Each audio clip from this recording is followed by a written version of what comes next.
ఇప్పుడు అప్పుల పాలయ్యారు, జీవితాంతం అప్పుల పాలు అవుతారని ఏమైనా గ్యారంటీ ఉందా? ఎంతో మంది అప్పుల పాలైన వాళ్ళు తర్వాత కుబేర్లు అవ్వలేదా? ఓలడంత మంది ఉన్నారు అయిన వాళ్ళు. ఈ రోజు కుబేర్లు అయిన వాళ్ళు రేపు పొద్దున అడుక్కు తింటూ పోలేదా? తిండి లేకుండా అయిపోలేదా?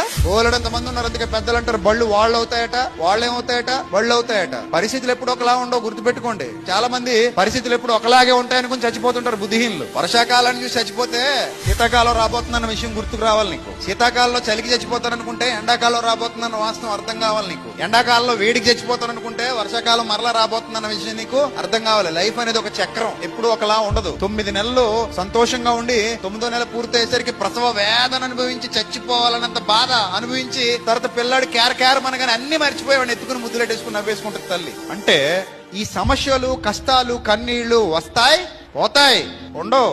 ఏ కష్టం శాశ్వత కాలం ఉండదు, ఏ శ్రమ శాశ్వత కాలం ఉండదు, ఏ బాధ శాశ్వత కాలం ఉండదు.